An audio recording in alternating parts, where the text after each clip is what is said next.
nosso objetivo no diálogo é trazer para você informação precisa. E o tema escolhido para esse primeiro diálogo é segurança pública. Um tema que hoje está presente no nosso cotidiano com bastante intensidade. Nós sempre imaginamos que a segurança pública é um papel do governador, mas não é exatamente assim. Há uma divisão de funções entre o Poder Executivo Federal, Poder Executivo Estadual e o Poder Executivo Municipal. É preciso que você entenda o papel de cada um. Muitas vezes a imprensa quer que todos apresentem uma solução. Governo federal, governo estadual, governo municipal, e que encontrem essa solução. E fomenta-se na grande mídia que os governantes acabam se perdendo. Mas não é bem assim. Eu quero te explicar que cada um tem um papel na segurança pública.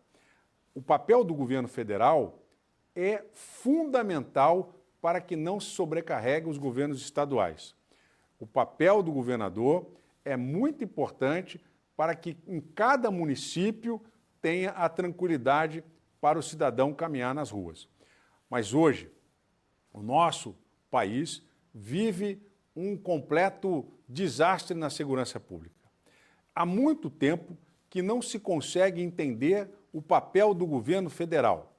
As estruturas que nós temos hoje no governo federal, nos governos estaduais, ela é uma estrutura que precisa ser repensada.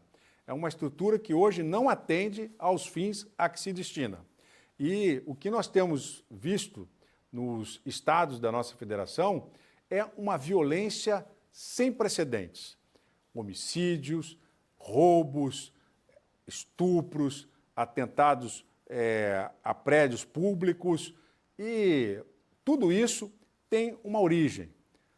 Praticamente podemos dizer que 90% do problema da segurança pública é causado pelo tráfico de armas e de drogas. Eu quero mostrar para você um fato recente aqui no Rio de Janeiro, no estado do Rio de Janeiro, em que o crime organizado mostrou que ele é mais organizado que a estrutura do Estado. E cenas lamentáveis que recentemente nós presenciamos no nosso Estado. O que aconteceu no Rio de Janeiro recentemente com a ação do crime organizado? Tem gente no ônibus! Aqui você está relembrando um dos 35 ônibus que foram incendiados aqui no estado do Rio de Janeiro, na cidade do Rio de Janeiro. As pessoas em desespero, correndo, e o criminoso, com toda tranquilidade, ele colocou fogo num dos 35 ônibus que foram queimados por ocasião de uma ação desafiadora do crime organizado aqui no estado do Rio de Janeiro.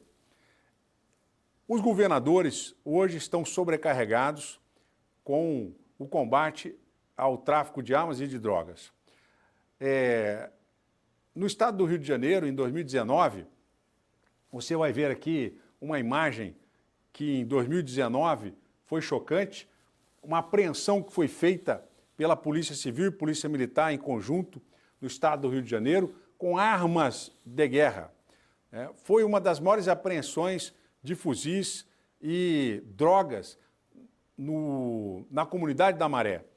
São armas de guerra, essa daqui é uma arma que pode inclusive abater helicóptero, é uma arma que é utilizada na guerra contra aeronaves, carro de combate, que é o chamado tanque de guerra, e infelizmente isso aconteceu no estado do Rio de Janeiro. E vem se repetindo. A culpa é do governador? É preciso que se diga que os governadores hoje estão enxugando gelo. Praticamente 90% do problema que nós assistimos nos estados decorre de uma falta de capacidade do governo federal. Agora, eu quero deixar bem claro que não é este governo federal, não é o governo federal anterior, não é o governo federal anterior. É uma cultura que vem se perpetuando governo a governo e não se consegue encontrar qual é o caminho para resolver ou minimizar o problema do crime organizado. Eu vou dar para você aqui alguns dados no nosso próximo bloco sobre a estrutura da segurança pública no Brasil.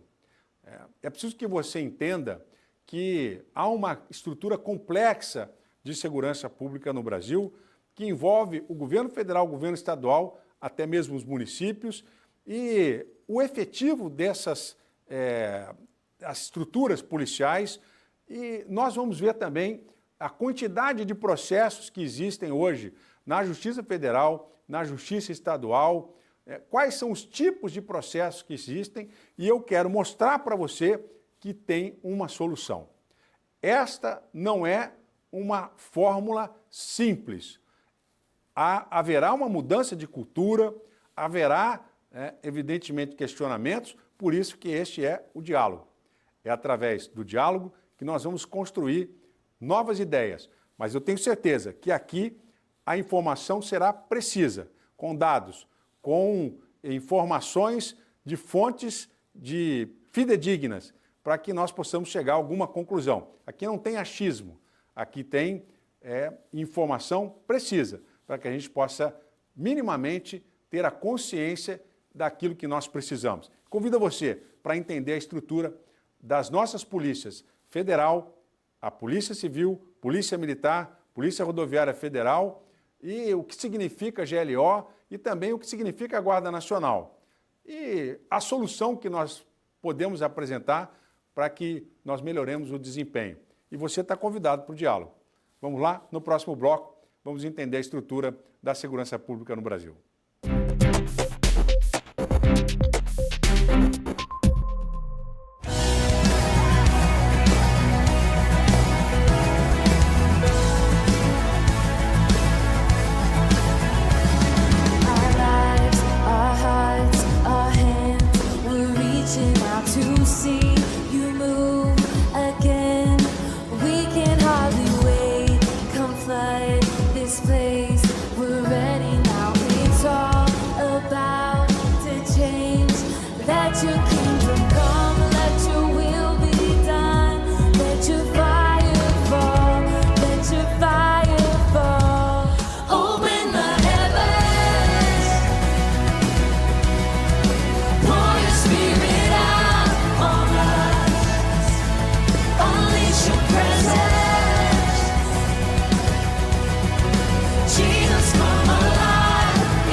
Agora eu quero te convidar a conhecer a estrutura da segurança pública no Brasil.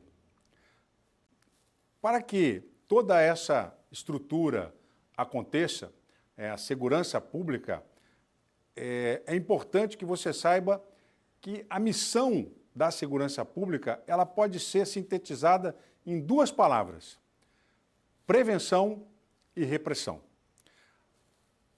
Toda a estrutura que é criada é para reprimir o crime e prevenir. Prevenir e reprimir. Quem faz a parte de prevenção? É a polícia que está na rua. Quem faz a parte de repressão? É a polícia que investiga. E para finalizar todo esse processo de segurança pública, temos o sistema penal, o sistema penitenciário para recuperar aqueles que lá ingressam. Agora eu quero chamar a atenção a você para uma questão que pouca gente tem conhecimento. o Poder Legislativo Federal, o Congresso Nacional, o deputado que nós escolhemos, o senador que nós escolhemos, é que vai definir quais são os crimes, é que vai definir como o juiz vai julgar aquele processo. Vai, através do Congresso Nacional, ser criado o Código Penal, vai ser criado o Código de Processo Penal, que já existem e são modificados pelo Congresso Nacional. Nenhuma Assembleia Legislativa dos estados, nenhuma Câmara Municipal nos municípios pode mudar a legislação penal. O Congresso Nacional diz o que é crime e como esse crime vai ser investigado e julgado. Dito isso, a partir de agora, nós, já sabendo quais são os crimes e a lei que os define, a estrutura das polícias entra em ação. A nossa Constituição da República, ela tem um capítulo específico que trata da segurança pública, que é o artigo 144. E agora eu quero mostrar para você a estrutura da polícia de repressão, a estrutura da polícia de prevenção. Vamos começar no nível federal. Olha que estrutura complexa. No nível federal, o Poder Executivo, que é a Presidência da República, ela tem, sob sua coordenação, através do Ministério da Justiça, a Polícia Federal, a Polícia Rodoviária Federal e a Polícia Ferroviária Federal. Em termos de quantitativo, eu vou te dar um número aqui, o efetivo da Polícia Federal é hoje de 10.562 agentes, dado aí de 2019. Veja bem, a Polícia Federal tem hoje 10.562 agentes. A Polícia Federal nos Estados Unidos, que tem 300 milhões de habitantes, 100 milhões de habitantes mais do que o Brasil, tem 35 mil agentes. A Polícia Federal tem 10 mil, a Polícia Federal dos Estados Unidos tem 35 mil agentes. Lá nos Estados Unidos, existe uma Polícia Federal específica para investigar os crimes de droga, que é a chamada DEA. Tem 10.169 agentes, dados aí de 2019. Essas polícias, a Polícia Federal Americana e o Departamento de Combate às Drogas, somam 40 mil agentes para atuar nos crimes federais. No Brasil, nós temos 10 mil homens na Polícia Federal e a Polícia Rodoviária Federal, que tem como missão constitucional atuar nas estradas federais, nas vias federais. Ela tem hoje 12 mil agentes.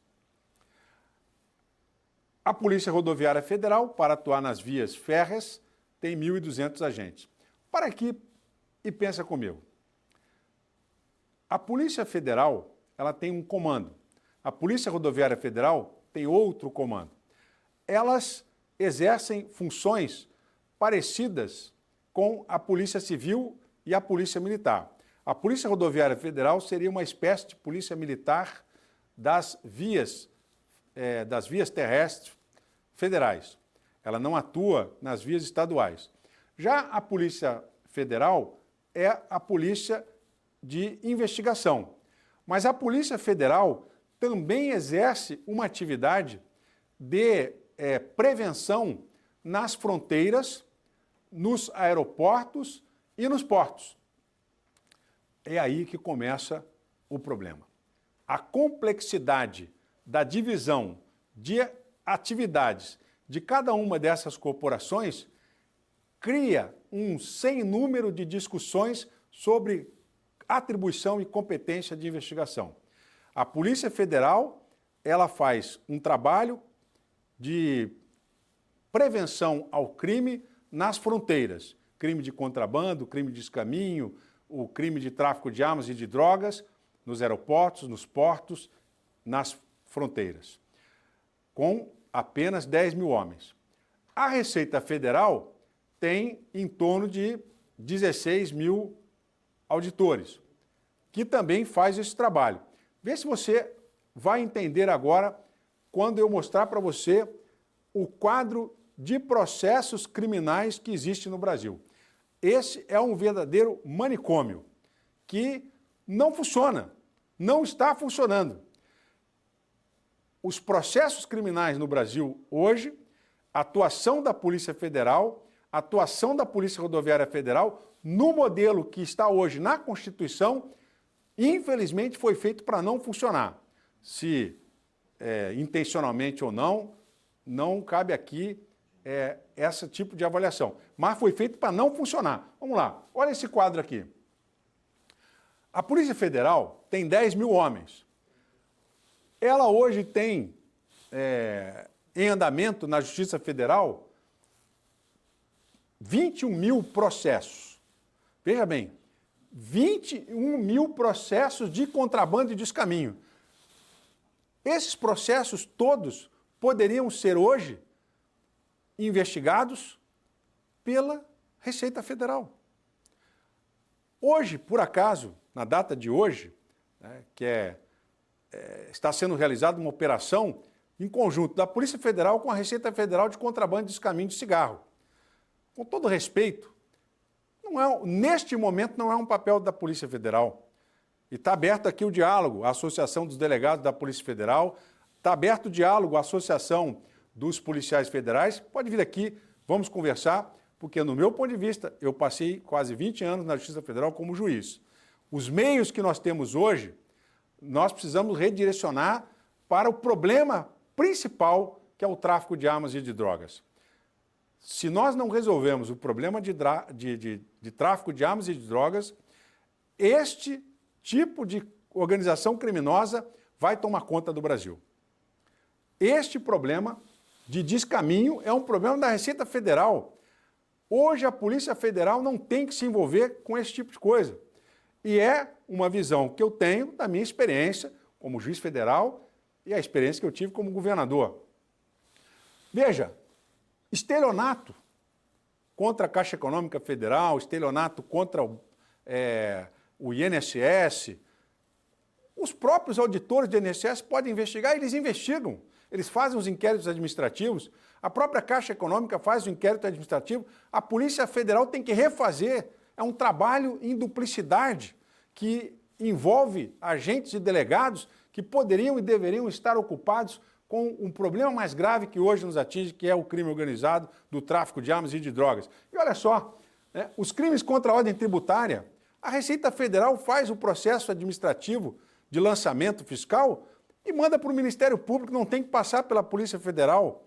Veja, é um ponto de vista, está aberto ao diálogo. Convido a Associação dos Delegados, a Associação dos Policiais Federais e a própria sociedade a vir dialogar comigo.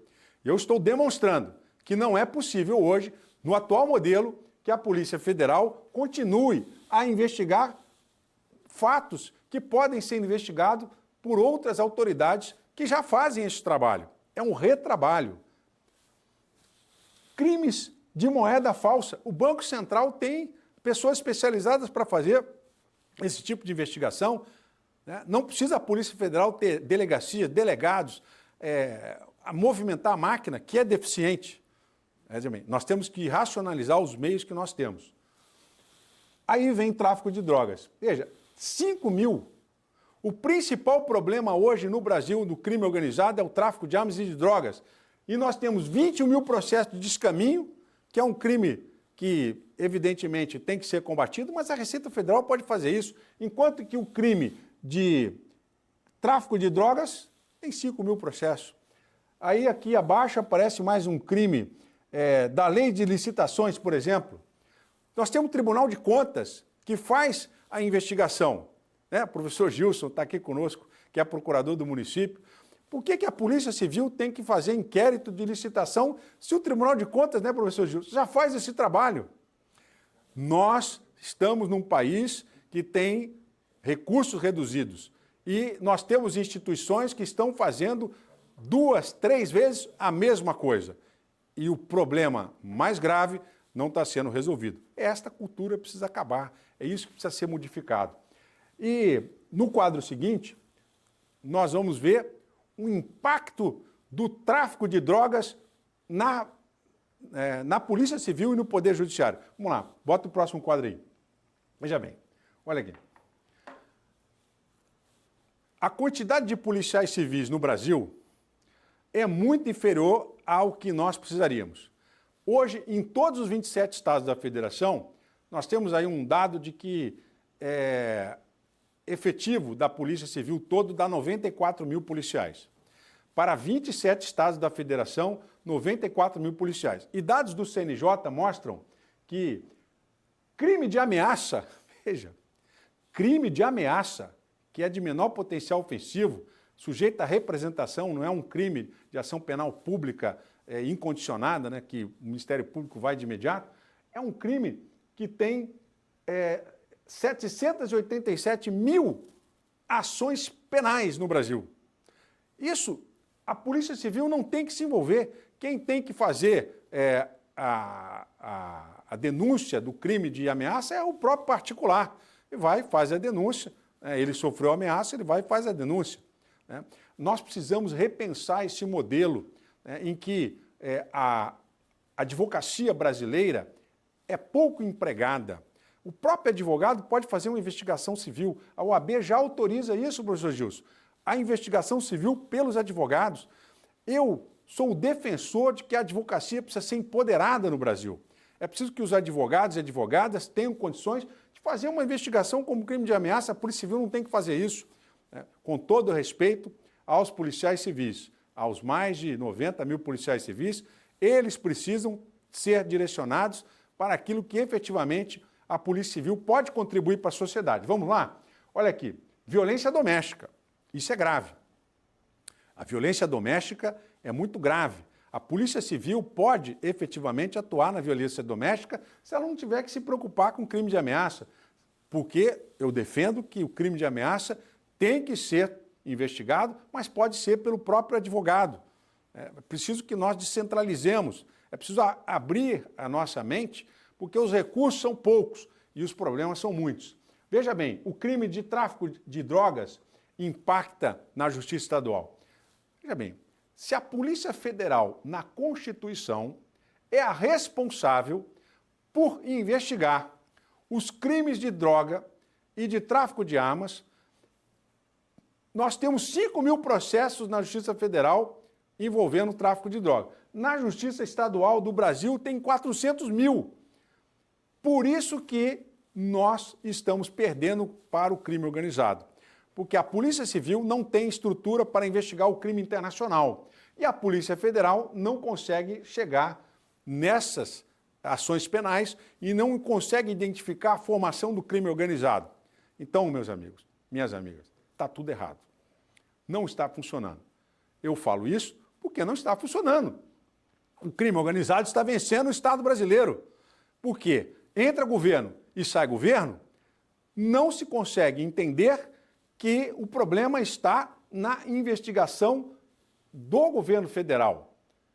É preciso que a Polícia Federal seja redirecionada, a Polícia Rodoviária Federal redirecionada com um comando único, para que eles possam investigar crimes que são relevantes para evitar o impacto disso nos governos estaduais.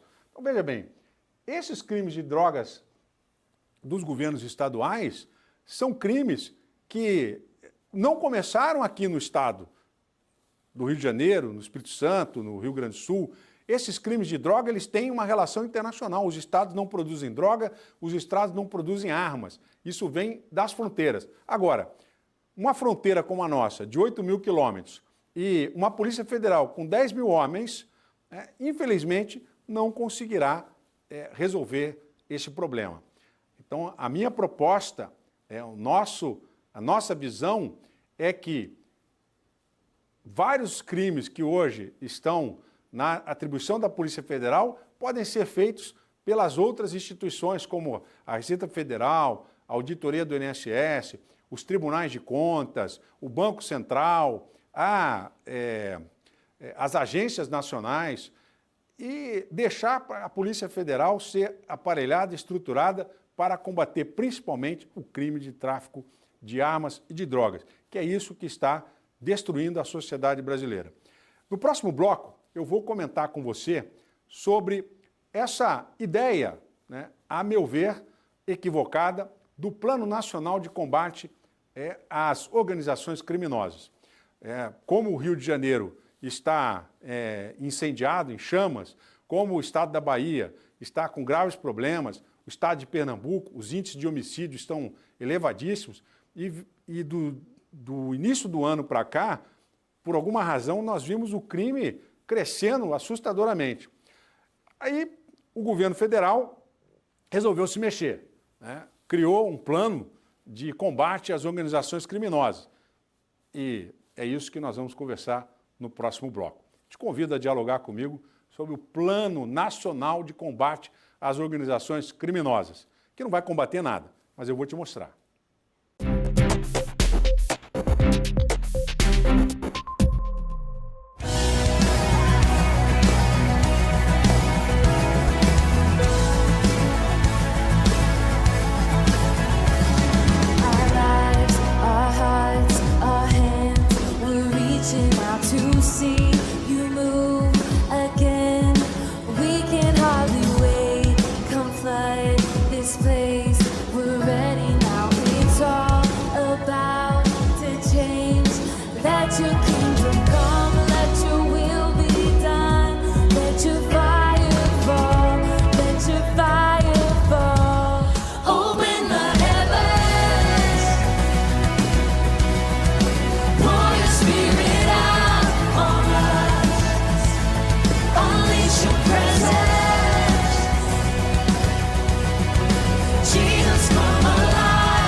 Agora nós vamos falar sobre o Plano Nacional de Combate às Organizações Criminosas, uma solução, digamos assim, um tanto quanto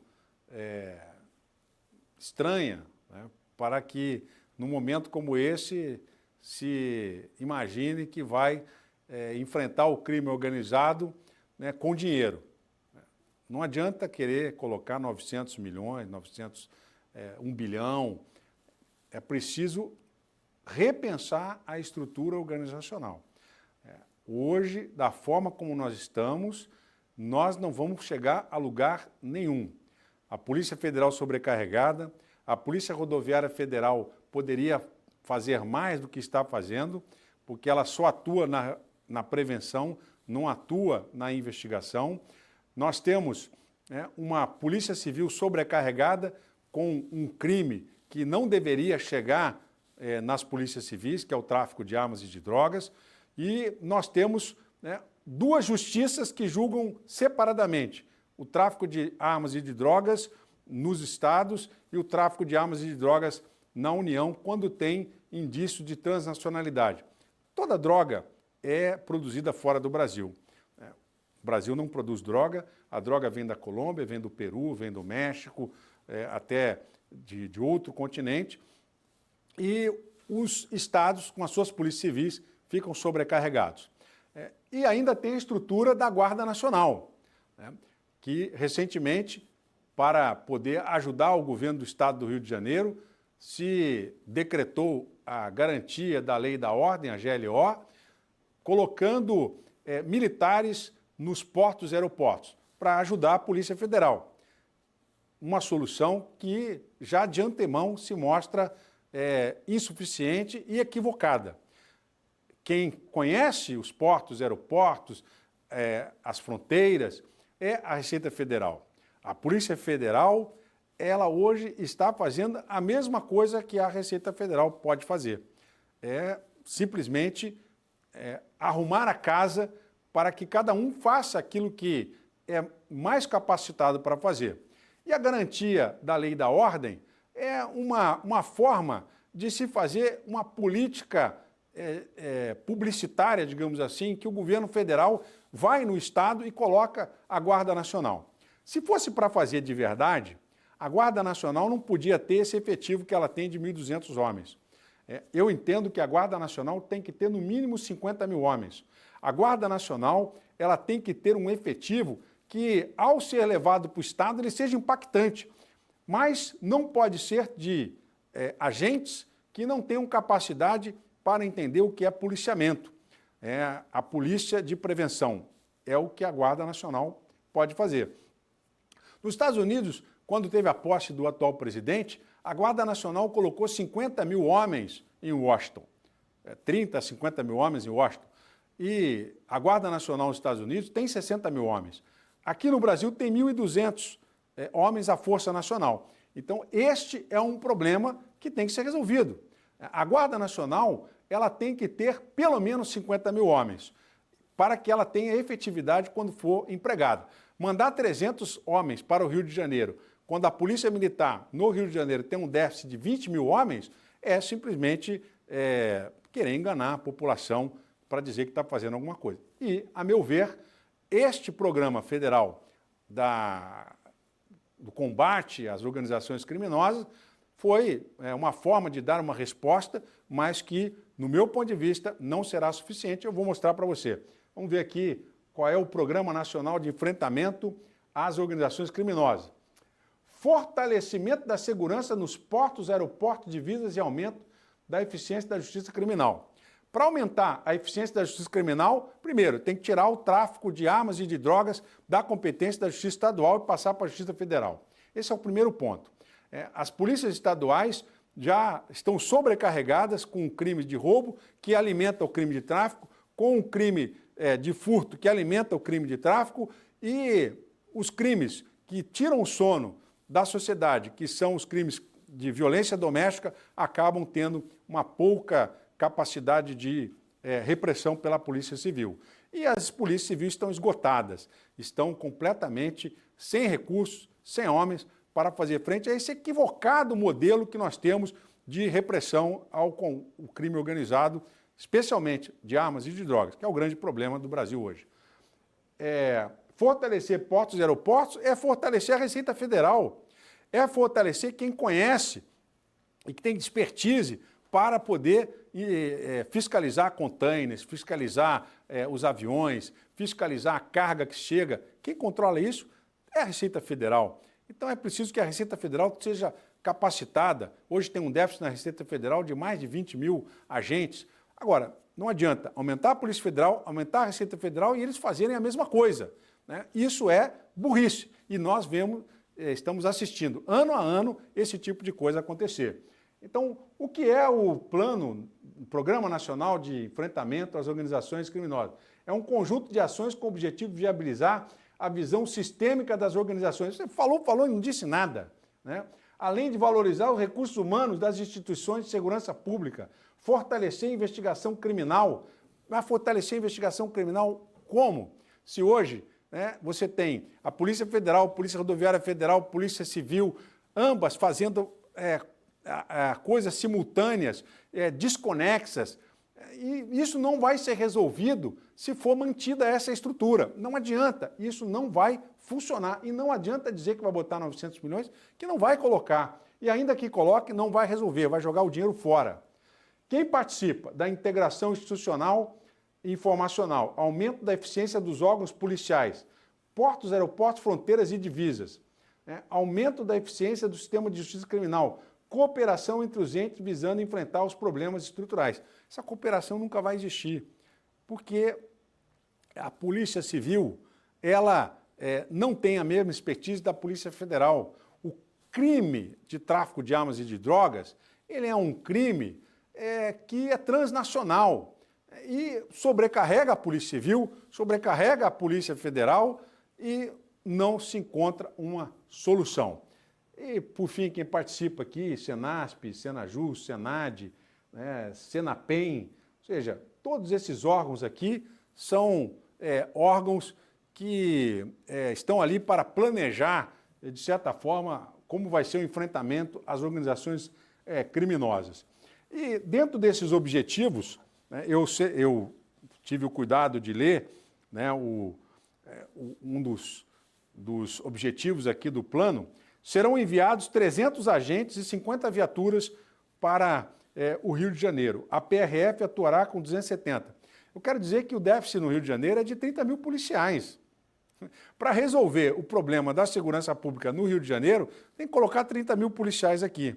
E, evidentemente, né, tirar dos governadores essa competência de ter que combater o crime de tráfico de armas e de drogas.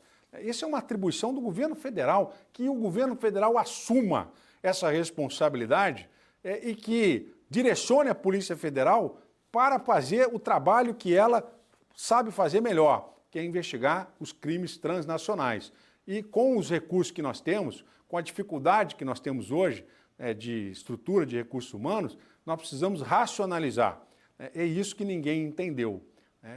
Eu apresentei aqui que a sobreposição de atividades está gerando uma sobrecarga, está gerando um trabalho desnecessário, onde nós poderíamos estar trabalhando com mais efetividade.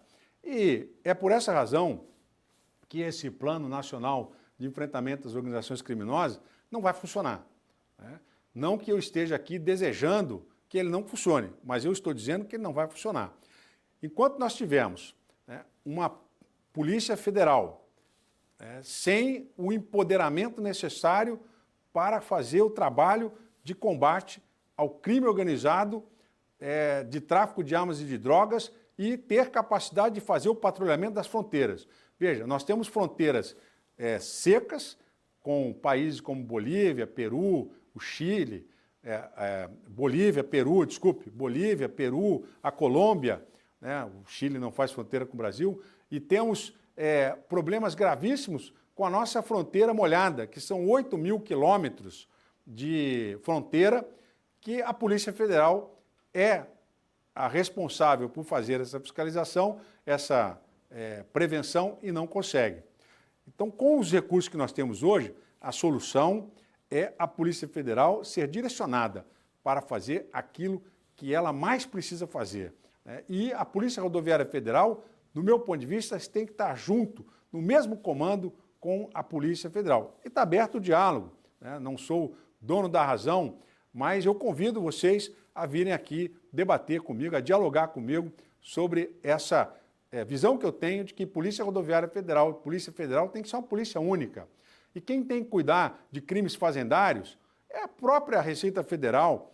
Depois de feito o lançamento fiscal, encaminha-se ao Ministério Público que faz a denúncia. E a Justiça Federal julga esse processo. Da mesma forma, na Justiça Estadual.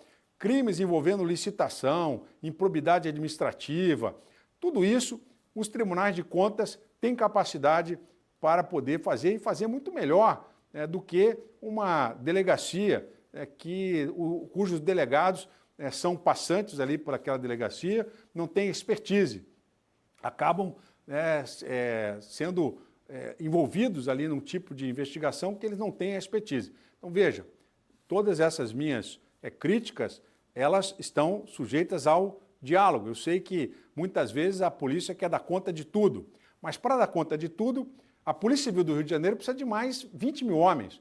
E nós não temos recursos para colocar 20 mil homens na Polícia Civil do Rio de Janeiro.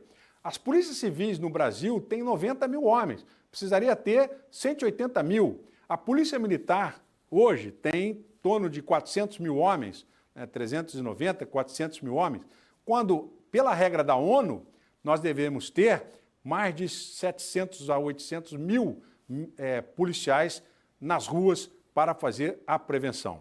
Isso não é uma realidade. E se não é uma realidade, nós precisamos encontrar soluções. Uma solução é a Guarda Nacional. A Guarda Nacional pode ser formada através de reservistas, pessoas que hoje estão aí nos CACs, aptas a utilizar arma de fogo, podem ser incorporadas à Guarda Nacional. Essa Guarda Nacional tem por finalidade fortalecer o trabalho de polícia preventiva nos estados quando necessário.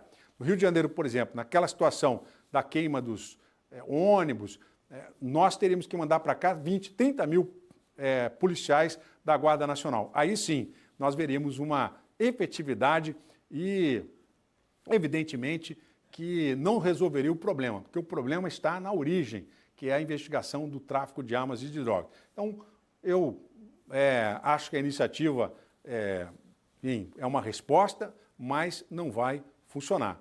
O que vai funcionar é reestruturar a polícia e as atribuições do Poder Judiciário.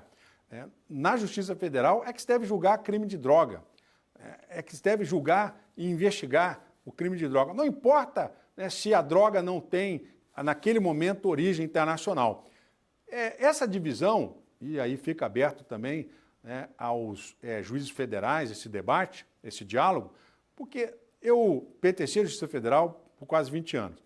Quando a Justiça Federal foi recriada, ela tinha poucos juízes federais, e juízes e juízas federais.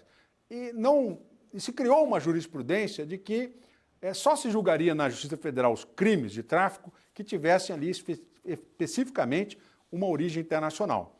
E na Justiça Estadual se julgariam os crimes de tráfico de armas e de drogas que fossem as drogas encontradas ali, apreendidas, sem uma origem internacional.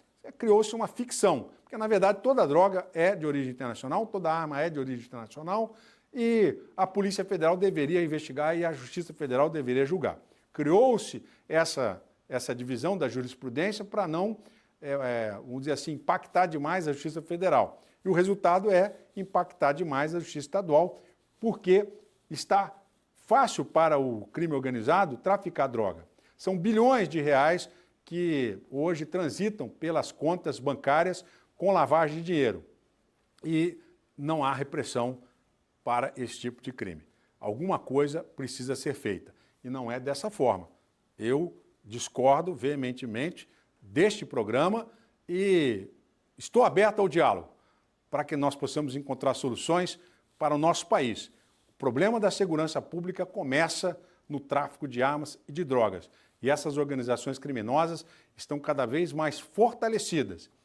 E com agora uma pitada extra de dificuldade, que é o envolvimento com o terrorismo. E eu sempre defendi e continuo defendendo: quem trafica arma, quem trafica droga, quem usa fuzil nas ruas, nas comunidades, é terrorista. E terrorista tem que ser tratado como tal. É preciso que o Brasil definitivamente entenda que o terrorismo está aqui há muito tempo e que se nós não combatermos como deve ser combatido o terrorismo, nosso país vai sucumbir e a nossa sociedade vai continuar assistindo ônibus queimado, pessoas assassinadas e, principalmente, esse consumo exagerado da droga.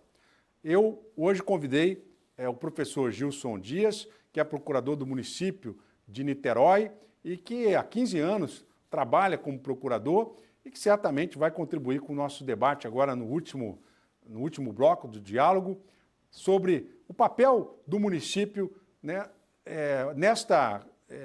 neste combate ao crime organizado e como que ele pode ajudar a minimizar, a reduzir o tráfico de armas e de droga. Não é investigando, mas é atuando na prevenção.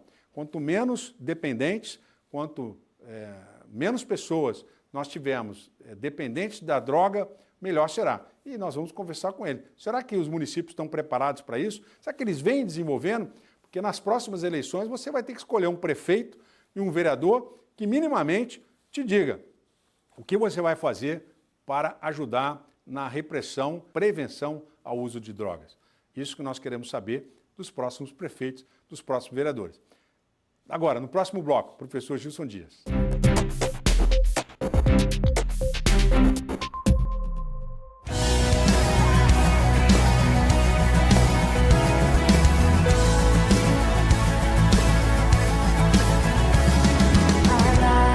Our hearts, our hands, we're reaching out to see you.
Chegamos ao nosso último bloco do diálogo com Wilson Witzel.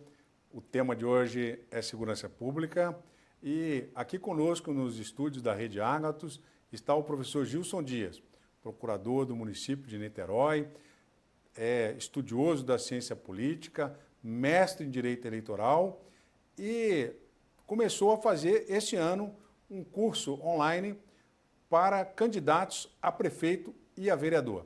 Com toda a sua experiência, com 15 anos de atuação na Procuradoria do município, mais de 20 anos aí como advogado, não só advogado no Brasil, mas advogado em Portugal também.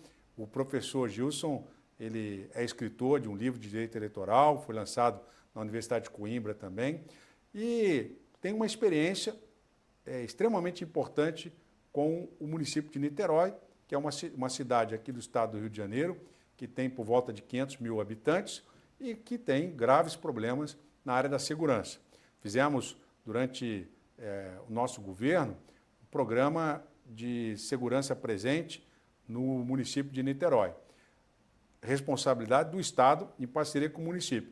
Mas eu queria que o professor Gilson primeiro falasse um pouquinho sobre esse curso, né, que ele acabou de lançar, qual foi a motivação da iniciativa desse curso, e depois nós vamos falar sobre o papel do prefeito na prevenção do crime de drogas nos municípios. Então, obrigado, professor Gilson, pela sua presença aqui no estúdio da Rede Ágatos, nosso primeiro diálogo e com uma contribuição importante, né, esse seu curso que acaba de ser lançado para preparar. Como é que está isso? Tem muita gente inscrita? Como é que foi essa iniciativa? Conta para a gente. Primeiro eu queria agradecer, né, o convite aqui do Dr. Witzel, né, participar desse diálogo, que é muito importante para a sociedade, né? E essa ideia do curso veio do livro, porque primeiro eu fiz um mestrado na área de direito eleitoral, depois o livro. Fez o mestrado aonde? Aqui na Universidade Cândido Mendes. Aí grande. depois escrevi o livro. E eu já atuava como advogado eleitoralista há muito tempo, para candidatos a prefeitos, vereadores. E aí, no final, eu falei, está precisando de um curso, porque não tem um curso desse modelo.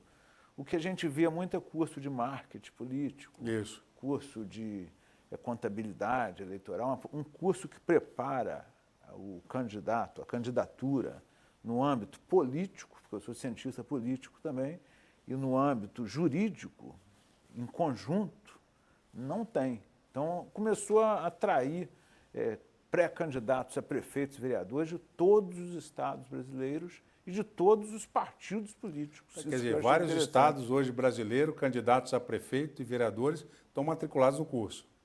Praticamente todos os estados. E essa sua iniciativa, o curso não é apenas de direito eleitoral. O curso também tem aí um conteúdo de política pública, né? O papel do prefeito, o papel do vereador.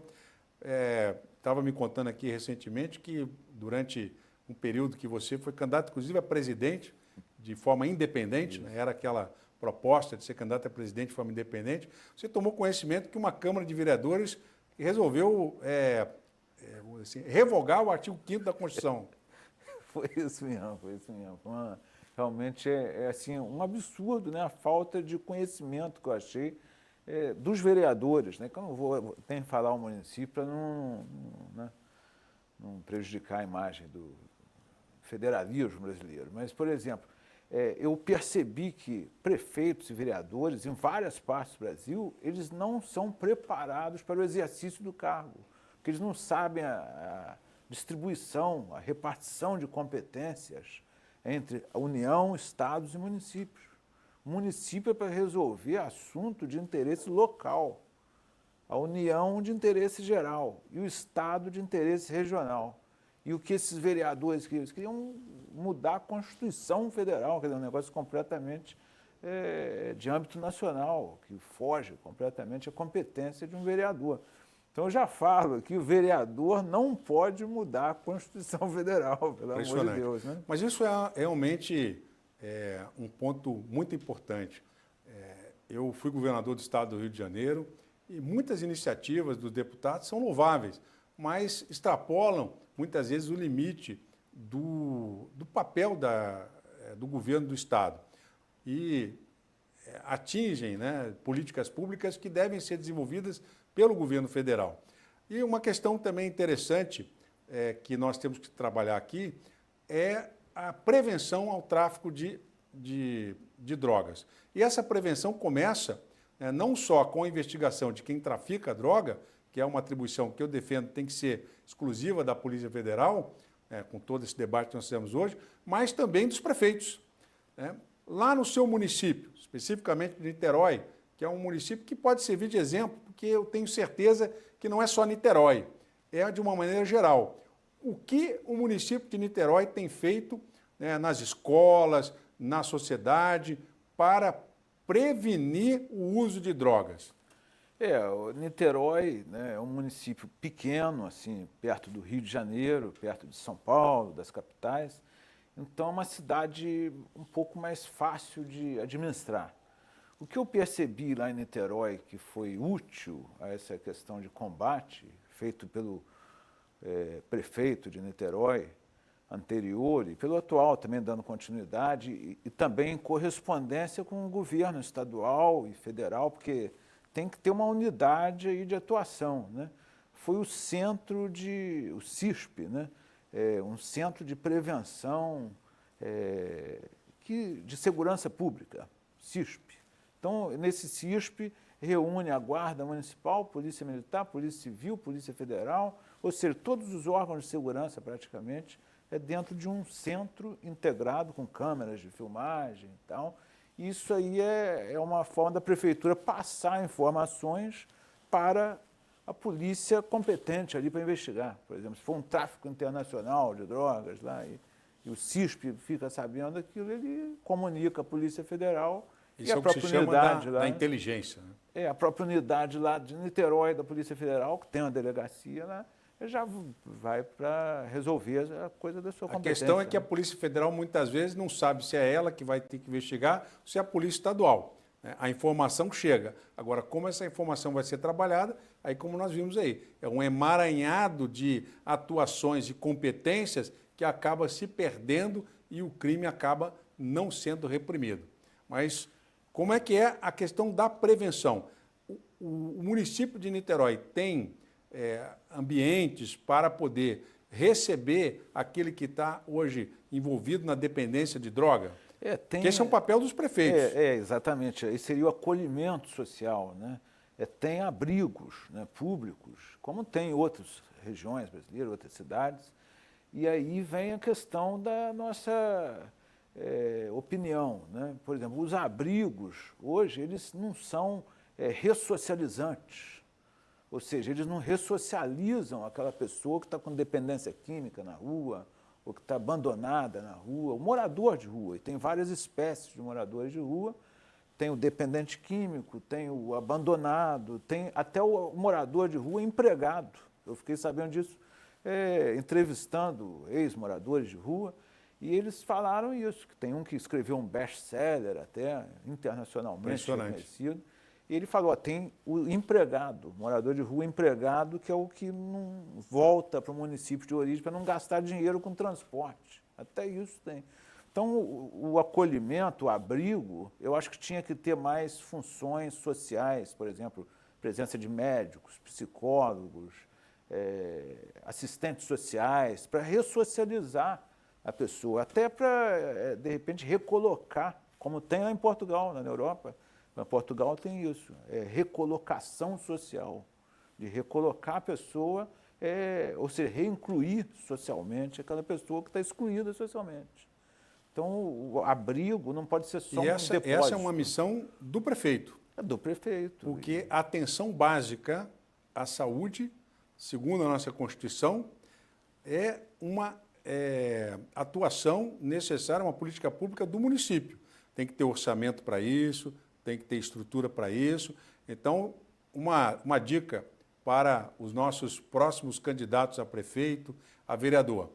Coloca no seu plano de governo, pense como você vai fazer para ajudar a prevenir o crime de tráfico de drogas, que ajudando aquele que é dependente. Então, no seu plano de governo, já coloque ali uma proposta para ter psicólogos, assistentes sociais, para ter a área de acolhimento e ajudar essas pessoas. Porque isso é papel do prefeito, é atenção básica. Quando as prefeituras não fazem o seu trabalho, sobrecarrega o governo estadual, sobrecarrega o governo federal. O governo estadual está distante, é o governo que tem que fazer, né, a gestão estratégica da saúde, o governador tem que atuar com os hospitais de média e alta complexidade e a União atuando na alta complexidade. Na minha visão, isso também gera uma série de problemas que é uma outra discussão sobre saúde. Mas a atenção básica é municipal. E, conforme o professor Gilson Dias está falando, as prefeituras não se atentam para isso. Então, nós estamos aí para escolher o próximo prefeito do município. São mais de 5 mil municípios, 5.700 municípios brasileiros e vereadores, né? Multiplicar aí pelo número de vereadores é realmente uma quantidade muito grande. Olhe no programa do seu candidato a prefeito, e você, candidato a prefeito, o que você vai oferecer para ajudar a prevenir o uso da substância entorpecente? Porque tudo começa no uso. Só tem venda porque tem usuário, porque tem comprador. E o professor Gilson Dias, ele está com o seu curso, hoje já online. Como é que o pré-candidato aí pode encontrar o seu curso, professor? É fácil, é só digitar lá www.cursosprecandidatura.com.br. Então, nós vamos colocar aqui nas nossas redes sociais também a referência ao curso do professor Gilson. Eu fiquei muito impactado com essa iniciativa, tenho aqui mantido um contato muito próximo com o professor Gilson e tenho visto o quanto ele tem se dedicado a apresentar propostas para melhorar a nossa sociedade. Está de parabéns, está aqui também presente nos nossos estúdios a esposa do professor Gilson, a doutora Angélica, que é médica. Já fica aqui o convite para que ela venha ao diálogo sobre saúde, porque eu tenho certeza que pela conversa que nós tivemos aqui, ela contribuiu muito para as respostas do professor Gilson, porque sendo médica sabe da importância da prevenção ao uso da substância entorpecente, a dependência química. Então, o professor Gilson no www.cursosprecandidatura.com.br. E eu tenho certeza que eu vou fazer uma participação nesse curso do professor Gilson, porque eu também, professor Gilson, tenho uma preocupação muito grande com a eleição municipal. Eu tomei uma decisão de não me envolver politicamente nessas eleições municipais.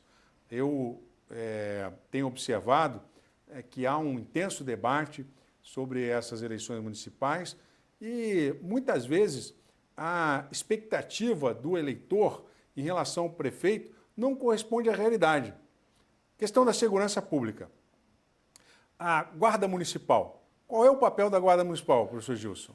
A Guarda Municipal é outro problema, né, assim, que não é resolvido. Os juízes de primeiro grau falavam que a Guarda Municipal era restrita à questão patrimonial, aí o STJ criou uma jurisprudência dizendo que realmente era restrita à questão patrimonial, e o STF, agora recentemente, alterou completamente o entendimento do STJ e de relatoria até do ministro Alexandre de Moraes, o processo, e foi até definido pelo novo ministro Zanin, que foi o voto que definiu que a Guarda Municipal ela tem um papel de agente policial municipal, natureza policial. A decisão, a meu ver, é uma decisão acertada. Eu sempre defendi que as guardas municipais integrassem o sistema de segurança pública, mas eu também alerto para que a formação do guarda municipal ela tem que ser repensada. Eu tenho o maior respeito pelas guardas municipais, eu sou natural de Jundiaí, é uma cidade do interior de São Paulo que tem uma guarda municipal muito antiga, e que é armada, inclusive. nada contra armar a Guarda Municipal, muito pelo contrário. É preciso que a Guarda Municipal tenha ali um mecanismo de defesa. Agora, é preciso que a Guarda Municipal tenha formação para agir como uma polícia de prevenção, né? Semelhante à polícia militar. Então, a decisão, não sei se é o seu ponto de vista, eu concordo, mas até foi com o município de Resende, aqui no Rio de Janeiro. Eu concordo, mas é preciso dar a formação ao guarda municipal, né? Porque na Constituição, a Guarda Municipal tem o objetivo de proteger o patrimônio, né? Mas, como é que o guarda municipal, numa praça pública, ele está ali para proteger a praça? Ele vai acabar, efetivamente, se envolvendo na proteção ao cidadão. Se ocorrer ali um crime, um flagrante, né, de estupro, um flagrante de roubo, o guarda municipal vai agir. E ele precisa ter armas não letais e armas letais, se necessário for. Mas para isso um treinamento. Qual é a sua visão sobre isso, professor? Eu penso exatamente igual o doutor Witzel, né? Tem que ter um treinamento, uma reestruturação das guardas para que elas possam saber lidar com essa complexidade maior que é de um agente policial do que um guarda patrimonial apenas, da praça e tal. Agora não, se tiver um crime ele vai ter que agir e isso aí ele tem que saber, tem que ter treinamento especializado para isso, né? E eu penso exatamente isso. Bom, para finalizar, eu quero contar aqui uma curiosidade do meu amigo Gilson, né? Ele é produtor de vinho e ele tem, né, uma produção de vinho em Portugal, é isso, professor? Na verdade, é a produção de vinho artesanal, né? Senão as pessoas confundem as coisas, né? Então, eu tenho uma propriedadezinha lá rural, né? E a gente produz um vinho artesanal anualmente em Portugal. Eu vou lá todos os anos, lá onde eu sou advogado também, regularizado lá em Portugal. Então, todos os anos a gente tem que ir lá e vai lá na propriedade e tem um vinho que a gente faz de brincadeira, né? Tem gente que gosta de brincar de outras coisas, a gente gosta de brincar de produzir vinho, né? Mas não é Eu vinícola. digo sempre o seguinte, professor Gilson, eu digo sempre que o primeiro milagre de Jesus foi transformar água em vinho. Então, beber com moderação, sem infringir a lei de trânsito, dentro da sua casa, com a sua família, ou em ambientes sociais, é sempre a moderação é a melhor forma de nós convivermos na sociedade. Tudo que é racional, que é moderado, é bom. É o que diz a Bíblia. E nós estamos aqui nos estúdios da Rede Ágatos, que é uma iniciativa do pastor Heitor, que já foi, né, o reitor do Grupo Redentor lá em Itaperuna, que eu tive também a honra de conhecer, e parabenizar o nosso anfitrião, que é o pastor Heitor, por todo esse trabalho que ele tem desenvolvido aqui na Rede Ágatos. É um sonhador, né, como José, e nós aqui na Rede Ágatos temos vamos dizer assim, uma característica. Todos aqui são cristãos e nós estamos aqui para trabalhar para o bem do nosso semelhante. Nós queremos, de forma direta ou indireta, mostrar a importância do Evangelho na nossa vida, porque é através do Evangelho que nós vamos fazer as coisas certas. Então, que Deus abençoe a sua vida, a sua esposa, a sua família, que tem um papel muito relevante na sociedade, e eu te agradeço por estar aqui hoje. Mas, certamente, o professor Gilson virá outras vezes aqui no nosso diálogo, faremos mesa redonda, nós vamos fazer várias discussões, diálogos sobre aquilo que foi debatido. E você está convidado. Não deixe de participar, mande o seu vídeo nas nossas redes sociais com a sua pergunta, o seu questionamento, sugestão de tema sobre qualquer questão que nós vamos aqui enfrentar. Nós não temos medo da verdade e queremos um Brasil melhor para as próximas gerações. Então, muito obrigado, professor Gilson. Aqui passo a palavra para as suas considerações finais e em breve estaremos juntos novamente. Agradeço muito o convite do Dr. Witzel. Será uma nova honra vir aqui quantas vezes for preciso para a gente esclarecer, né, a população brasileira das necessidades reais do que realmente as pessoas precisam. E agradecer também a toda a estrutura aí dos pastores, né, e também eu também sou cristão, né, também desejar uma boa sorte, né, nesse programa que está iniciando hoje, que frutifique, né, como Jesus falava, né? É isso. Frutifique para o bem, né? É verdade. Aqui a gente começou com 5 peixinhos e 2 pãezinhos, mas tenho certeza que a colheita será proveitosa. Então, que Deus abençoe a todos vocês. Muito obrigado. Em breve, nós estaremos de volta com o segundo diálogo. E o tema você pode sugerir. Eu já tenho aqui um tema. Nós vamos falar sobre desenvolvimento econômico, reforma tributária e o que esperar dessa proposta da reforma tributária que está aí hoje no Congresso Nacional para ser finalizada. Será que o Brasil, através da reforma tributária, vai ter mais receitas? É isso que nós vamos debater no próximo diálogo, desenvolvimento econômico. Convido a refletir sobre isso. Muito obrigado e até a próxima.